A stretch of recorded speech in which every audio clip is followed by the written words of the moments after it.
In today's episode, we unpack 6 local SEO tips your church needs to know. Well, hey guys, welcome to the Reach Right podcast, episode number 43. I am your host, Thomas Costello, and with me as always is my co-host, Ian Hyatt. Hey, Thomas. Man, 43 episodes. We're getting up there. 43 deep, and we have a good topic here today. We're going to be talking about 6 local SEO tips that your church needs to know.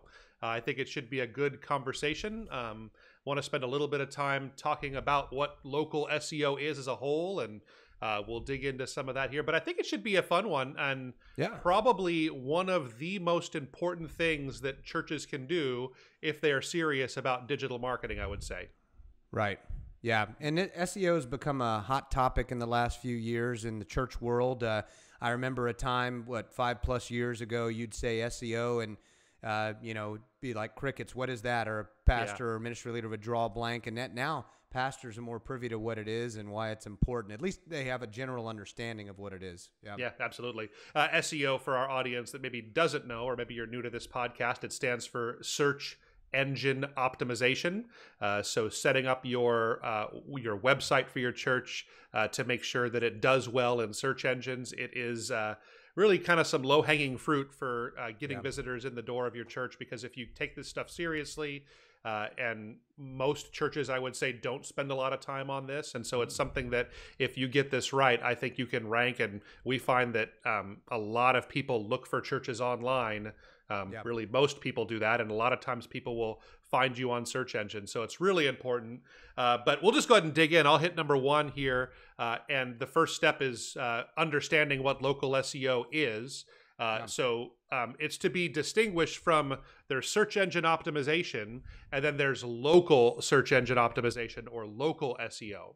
And what this is these are the results when you type a search into Google. And I'm going to use Google most of the time, although search engine optimization refers to any search engine. They basically operate on the same set of rules here. So if someone's searching on Bing or Yahoo or DuckDuckGo or one of those other ones, there's all kinds of search engines. I started out using Alta Vista when I started searching way back in the day. And anyway, you can use any search engine, but we'll use Google mostly in this conversation. But local SEO is different from what we would call like a traditional SEO, which tries to rank individual pages of your website by making good content.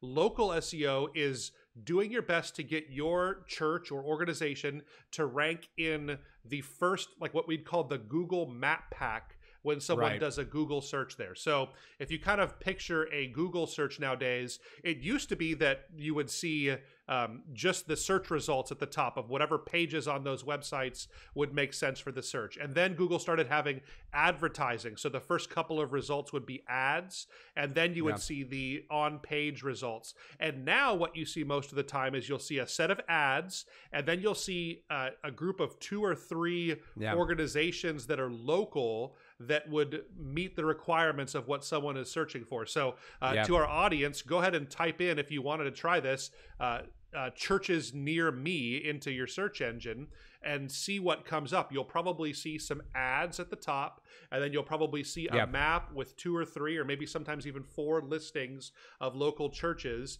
and then you'll see a bunch of churches and their home pages, or maybe a directory of churches in your area. That's what will be below all of that. But here's what we've learned is that most people, when they're doing a local search, won't even get past the Google Map Pack section.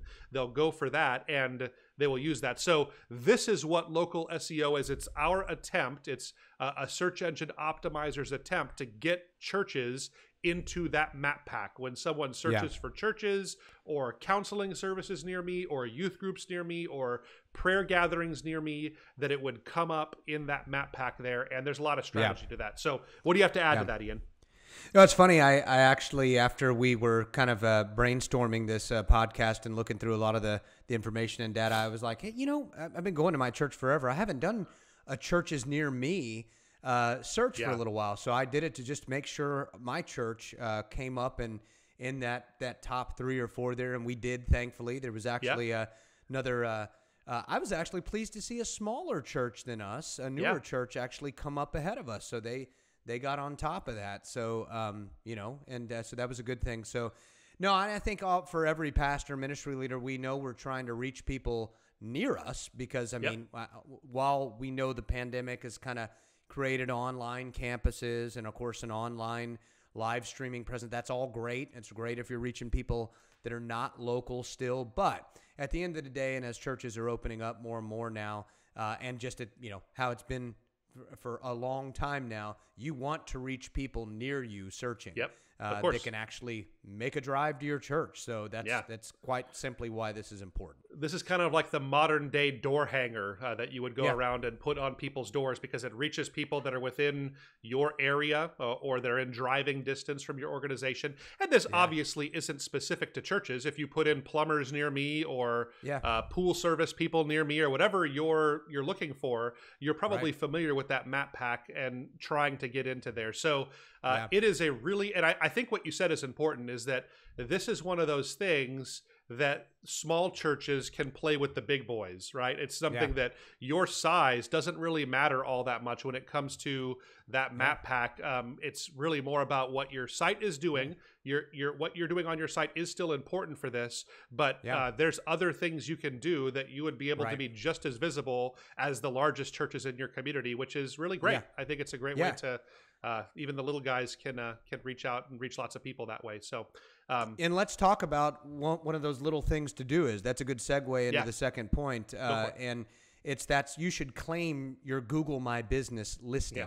And so many churches don't do this, and it's really just an easy step, but it's going to be hard to come up in that map pack or that top 3 or 4 if you don't do this. And so it's a really just an easy step to take. And again, Google My Business, we know churches are not a business, but yet your organization and this kind of validates you obviously as a local organization and a valid, place. So So it's not fair to say that you will not show up if you don't claim your listing, because there's all kinds of very small mom and pop shops. I imagine there's sewing stores or bonsai farms and all that kind of stuff. And not everybody is computer savvy, and Google takes that into consideration, and you can still rank because they actually have algorithms that are finding your organization and they'll put you online. And maybe you've gotten calls before as a church that say, hey, are you open on this day? Or Google calls companies to try and gather that information there. But it is also fair to say that your odds of showing up in that map pack if you don't claim your listing are minuscule, because there are probably, if you're like in most places, there's many other churches in your community that people could go to. Google doesn't weigh your theology or any of those kinds of things or how great your services are. They're just looking for churches that they can refer people to when someone looks for churches near them. So it is so important that you get on there and claim that listing. You go to google.com/business. That's where you would do that if you haven't already signed up. You probably will you'll find an existing account because they probably have some kind of a listing for you already, but you're just going to verify yourself as the owner. And then I think what's really important is you put as much information as you have into that listing there. So they're going to ask you for service times, office hour times, website address, social media links. They'll ask you for location, parking location, direction information. That's all. They ask you for all that information. One of the biggest things you can do is photos, adding photos of your location, of your facility. Now, we're the first to tell churches that you want to use pictures of people wherever you can, but this is one of those few times where having images of your location, because it's about how to get there, having that information front and center is going to be really important. So it probably will take you about 15 or 20 minutes, but make sure you get that information on there and take the time to do it, and it'll make a huge impact in how many people you can reach. Awesome. Yeah, that's good stuff. Cool. Let me get number 3, and I'll give this one a little explanation. But number 3 is consistently use your NAP. And NAP, when it comes to search engine optimization talk, it stands for name, address, phone number. Name, address, phone number. And so this is, when it comes to local search engine optimization, this is the information that these sites that help you rank in that map pack, that's the information that it's looking for.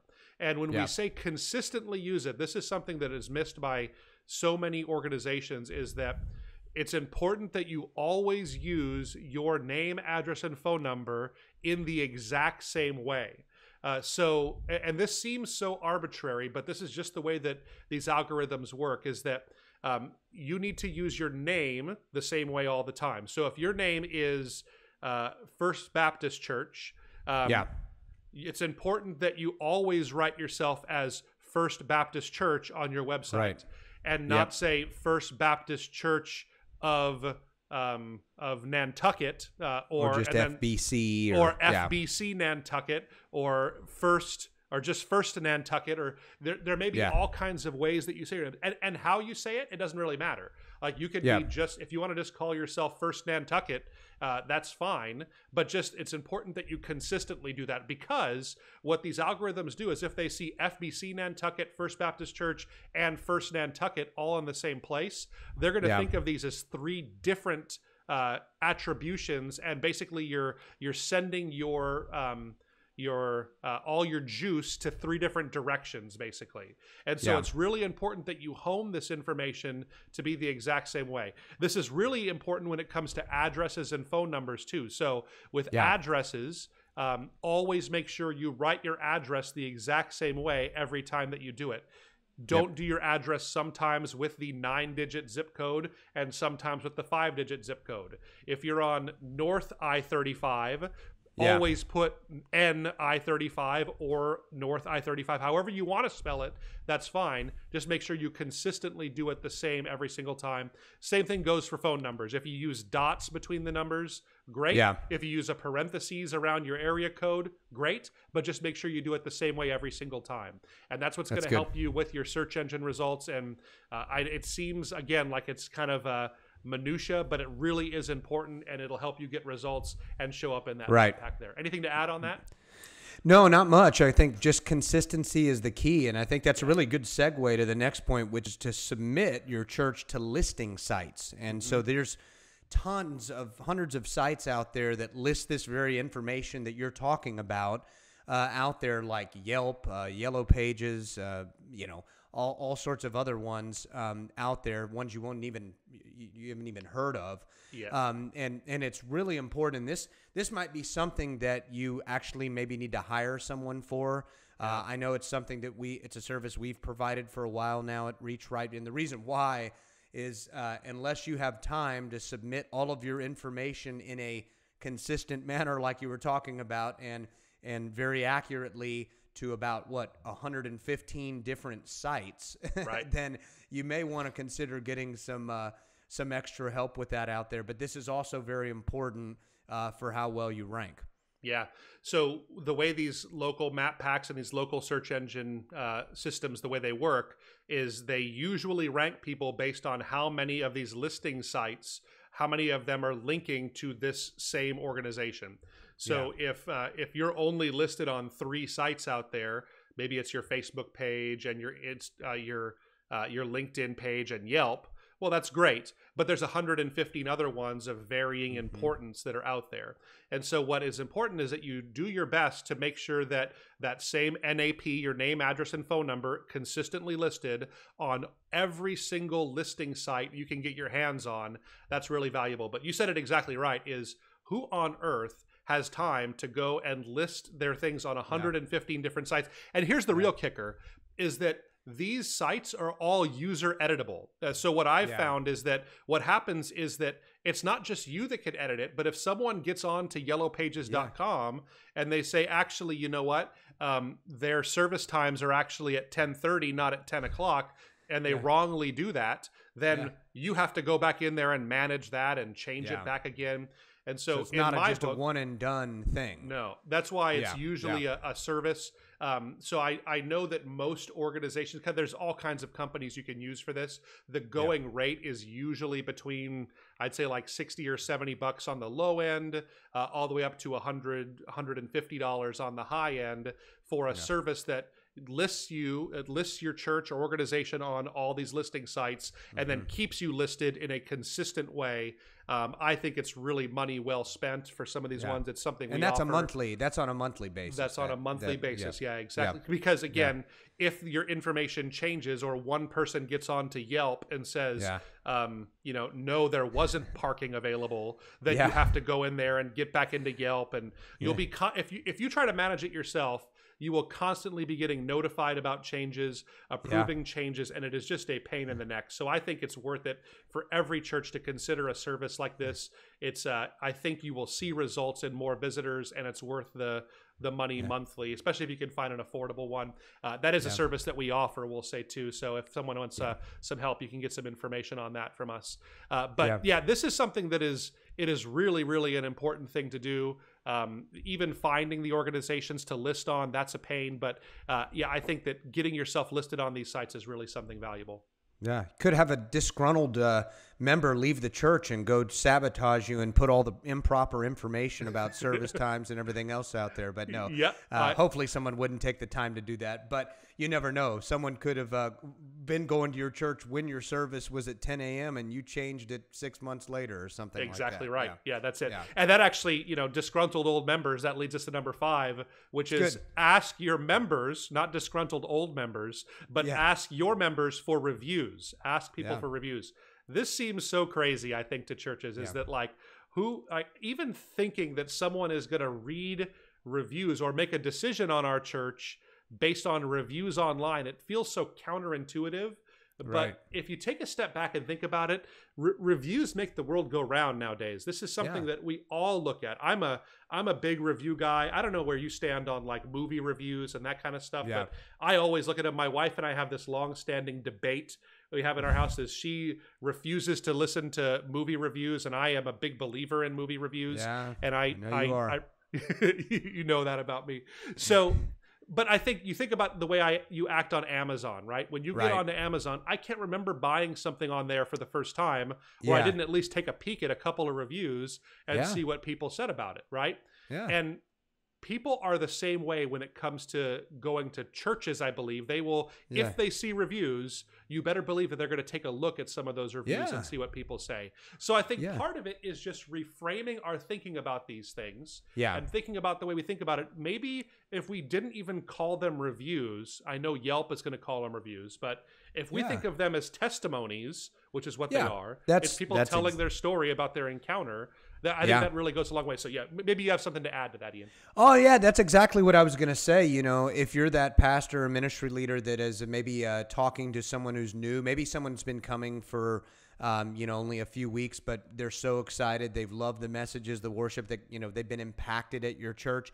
If they're sharing that with you, it's kind of a natural segue to just say, hey, no biggie if you don't want to, but if you wouldn't mind giving us a review online, people see that when they're looking for churches. And we want people to know that, lives are being changed here and people are being blessed and so on. It really doesn't have to be unnatural, but you're right. I think, it's kind of hard for maybe that ministry leader to think of it as a testimony, but really it is. And people do see these, and let's face it, not everyone's always going to be happy with your church, and that's fine, right? There's another church out there for them or whatever. But and I think of this too as being very important, because as are all aware, I think every pastor, ministry leader, and everyone's aware, there's a little bit more apprehension that people have in checking out a church compared to maybe checking out a movie for the first time, like you said with movie reviews.